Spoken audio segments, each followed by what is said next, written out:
worked for President Trump, and now he says Trump's supporters are a cult. Anthony Scaramucci is here with me for a chat about all of that and much more. Thanks for coming on. Good morning. Wasn't that brief, by the way. I mean, it was 11 days in the White House, but it was about 9 months during the campaign and the transition. That's true. You were working at Fox as a commentator, as a host, and then you had to sever that relationship to go over to the transition team. I was hosting the Wall Street Week, and so when I was announced on the transition team, I had to pull the hosting job from them. How much has Fox News changed, do you think, in the Trump years?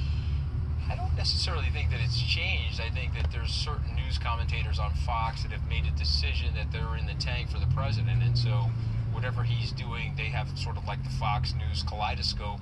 They'll shift this kaleidoscope to sort of make the colors paint in a way that makes the president look well. And so a couple of commentators have decided to do that, and, what are you going to do? There's other commentators, Shepard Smith, as you know, left the channel. Judge Napolitano, I think they've been a little bit more balanced, a little bit more objective.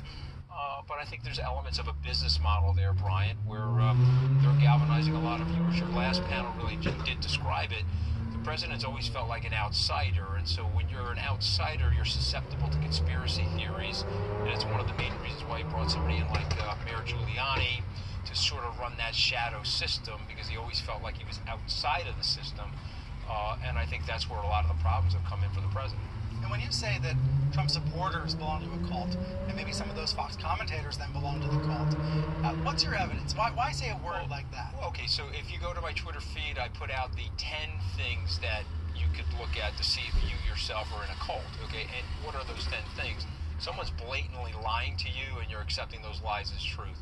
Number 2, they're suggesting that they're the only person that is telling the truth. Everyone else, Brian Stelter is an example, all of CNN, MSNBC, they're all telling lies, but the cult leader himself is telling the truth.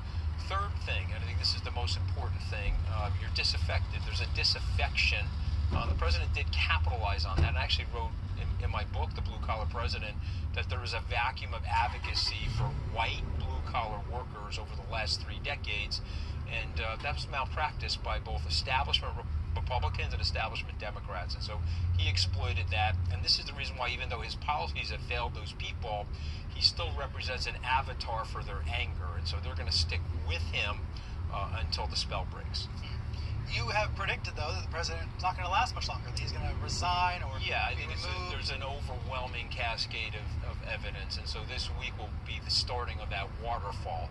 It's one thing when things are behind closed doors and you're doing an investigation. It's another thing when it's open theater and you can actually see the rank lawlessness of what's going on and the lack of constitutionality in the process with the president. And I think it's not just the Ukrainian call. There will be other elements of this story that unfold. People will say, okay, wait a minute, there's a combination of incompetence, there's a combination of a destruction of the executive branch of the United States, in addition to the lawlessness and traitorous-like behavior. So traitorous-like behavior? Oh, there's no question. I mean, if you're strong word. Well, what word would you use?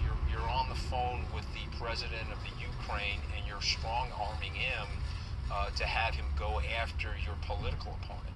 Okay, that is, you're become a traitor to the Constitution and a traitor to the laws of the United States. So do you want to pretend that it's not traitorous behavior? We can pretend that it isn't, and we can continue to gaslight. I think one of the big problems that the American people have in this situation is we have such respect for the American presidency and the institution of that presidency. The man in that office right now is the successor to Abraham Lincoln, George Washington. And so we have a tendency to normalize something that is very abnormal. And so as he continues to gaslight, we have to call him into account for what is actually going on. No, this is full-blown traitorous activity.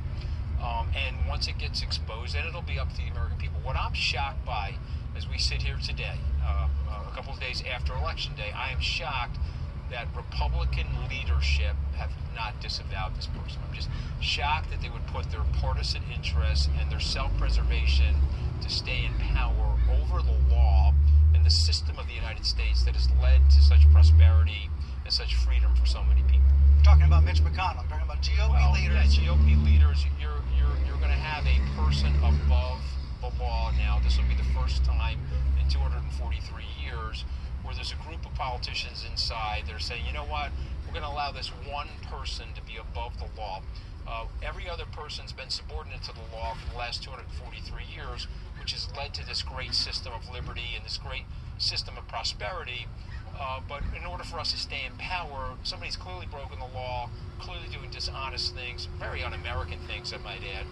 Forget about the bullying and all the style points. I'm just talking about the illegality, Brian, that if they're going to allow that to take place, I think it's going to be very dangerous for the country. Well, let's take a quick break. I'm going to ask about George Conway's idea. Much more in just a moment here on Reliable Sources.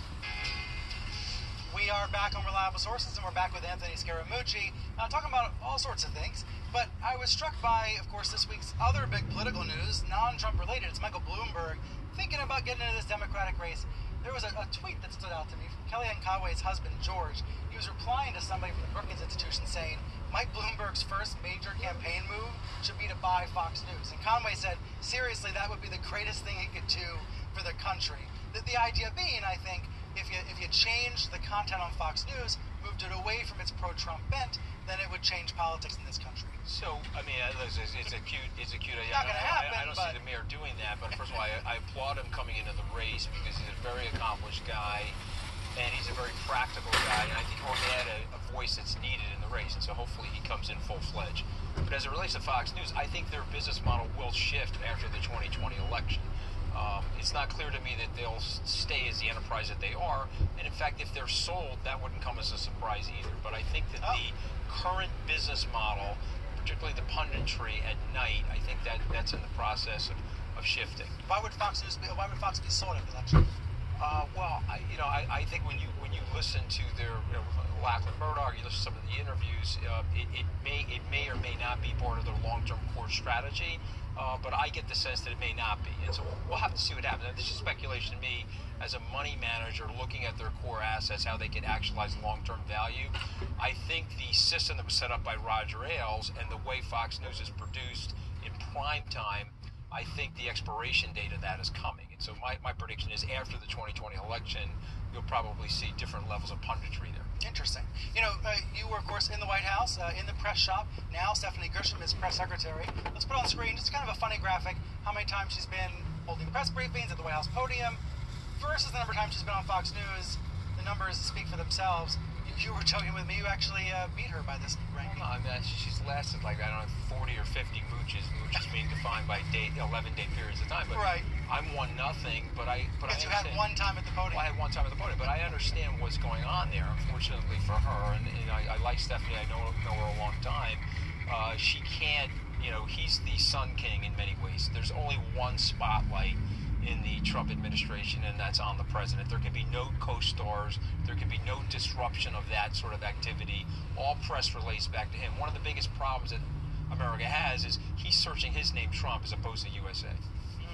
And then Stephanie's not going to be on anytime soon. That's another prediction. I don't think so. We do try to book her every week, though. All right, quick break. More Reliable Sources.